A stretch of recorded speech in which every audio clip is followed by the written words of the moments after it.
Hey guys, this is HaruTsunX, voice of Ritsuka, and I've got some voice actor showcase questions here made by Red Velvet, and yeah, I'll just take a quick look-see at what these are, and just answer them to the best of my ability.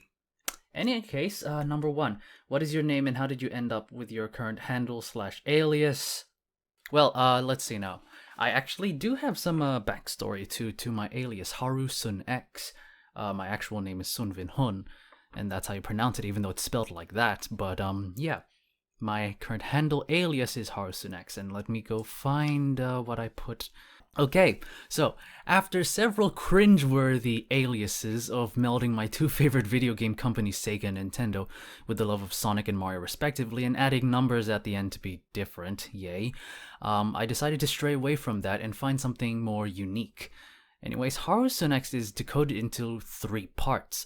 There's Haru, which means the season spring in Japanese, and as for the reason why I use it, it's also due to my actual name when translated from Vietnamese. Sun means the season spring as well, so I decided why not.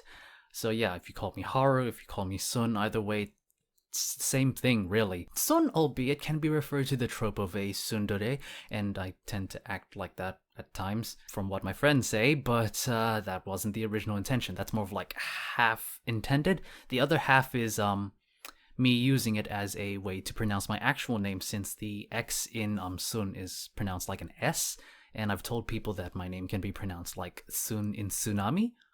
But yeah, having the connotation to a tsundere was a bonus part, I guess?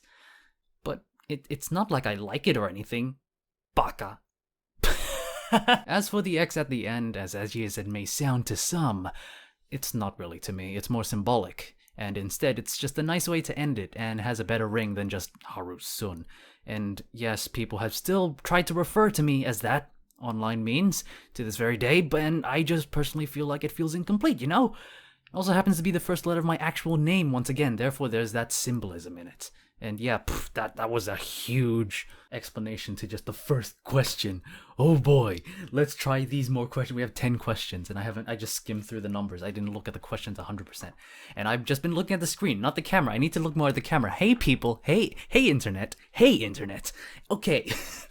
Number two, what got you into voice acting? Well, let's see now. Going back to my emo teen edgy kid days, I sort of aspired to be some sort of like epic pro gamer, but realized that dream went down the drain pipe, as all dreams do when it comes to realistic parents and Asian mentality. They aim for something more realistic or something that pays more. That was a short little rant. In any case, let's see. I found voice acting thanks to a casting call made by a Super Smash Bros. Machinimator. Thanks to this Smash Machinimator called Angel Glory, or AG for short, he made a casting call for one of his new machinimas, and I decided to just audition for it. And like, I found Behind the Voice Actors thanks to that, and I think a couple days after I got a message from Behind the Voice Actors saying about, hey, check out Casting Call Club. I think it was from Sophia at Casting Call Club, whoever that person is. I feel like it's just a bot at this point, because I don't know. Buford, mind explaining? Anyways, I found about Casting Call Club, and I just started auditioning for anything, really, just to test the waters. Because, you know, if you want to dip your toes, might as well just take a cannonball into the pool, because why not? And figure out where you can stand. That's one way of doing it, unless you hurt your butt in the shallow. That's horrible.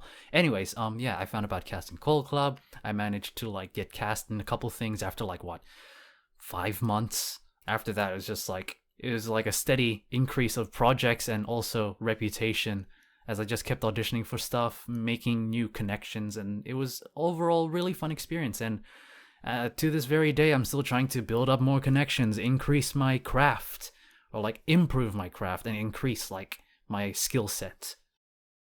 Favorite roles / projects you've done? Favorite roles, I guess that would have to be the one that I regard the highest. Like one of the highest would be Colpeo Fox in Angel Glory's Tales of Advent. Oh no, Next Smash R. Tales of Advent was the first project I auditioned for from him, but Next Smash R is the next machinima that's currently being made right now. Actually, I've recorded lines for episode 4, and there's going to be an episode 3 and 4 upload or something, double episode upload, and yeah, I've been voicing just like a main supporting like buddy character called Peo Fox, and he's just like a fox skin with the orange ult, I believe. But yeah, I regard that like as a really high role because it's Angel Glory. He's the guy that basically started my VA journey. So yeah, I regard that really high. Question 4. How familiar are you with Fate? If unfamiliar, what's it like doing this comic dub without any prior knowledge? Well, okay, let's see now. My knowledge of Fate is very, very minimal. Like, I think I actually went and gotten the Fate Prisma Ilia episodes or something, like, years ago or something, but I never got to watching it because, I don't know, when I found out about the scope of the Fate series, that there's so many things to watch, so many episodes, I was just like, yeah, maybe later. Well, honestly, like, without any prior knowledge to, like, how these characters are, how Ritsuka is, I honestly conveyed him as, like, some sort of, typical shonen protagonist, but, like, I guess he has some heart, he has some consideration to his, I guess his servants or something. I don't know how the thing goes. Those are servants, right? I think that's how it works. But yeah, in a basic sense, for what my brain can comprehend, he's typical anime shonen protagonist. But at the same time, like, most shonen protagonists do develop some growth, and like in Prison Tower, I guess he sort of does. I don't know. I'll have to figure out more about his character and like his mannerisms the more I get to play him as, if I will. In any case, yeah. How'd you get into this project? Well, let's see now. I found this casting call off like a Discord server of like a bunch of voice acting friends, and I just found out that Red was like hosting this casting call, and I was shocked that she didn't contact me, and I just went, wow, sick invite. So I just recorded it in the studio that I study at, and yeah, I just got casted for Ritsuka because Velvet or Red, however you want to be referenced, I'm just gonna keep alternating just to frustrate you or me, who knows. Basically, Red like contacted me to voice Romani or Solomon or however his name goes. Jeez, there's so many aliases in Fate. Earlier for like New Year's of 2019, and that was a fun comic dub, and I was shocked that somebody actually managed to like move on from like some sort of emotional event for them.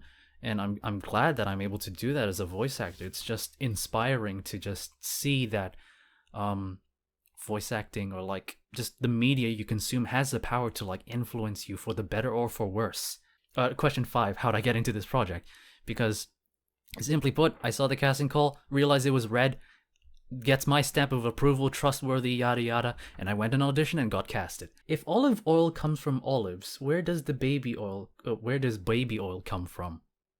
Well, going by stupid logic, baby oil comes from babies, you dummy. But, actually, I don't know. I want to Google it, but at the same time, I can't be bothered. I'm in a recording. So yeah, for stupid logic, baby oil comes from babies. Deal with it. Is this the real life, or is this fantasy? Caught in a landslide, no escape from reality. I don't know if I have a chorus effect, but I should really do that if I can when I get to editing this. If not, you're just gonna hear me sound boring. Number 8. Do people die when they are killed? Yes, people die when they are killed. Hold on, was it Ritsuka that said that line? I don't know. I don't know anything about the Fate series, but I do remember that that screenshot where it's like, people die when they are killed. Number 9, you're breathtaking. No, you're breathtaking. No, you're breathtaking. No, you're breathtaking. Number 10, do your best baby voice impression. Baby voice, not child, because if child voice, I do a child voice, something along the lines of this. So yeah, in terms of best baby voice, I guess it can sort of be like this, but it's just like a bunch of goo gaga. It's so weird when I'm looking at the camera. Hi, maintaining eye contact.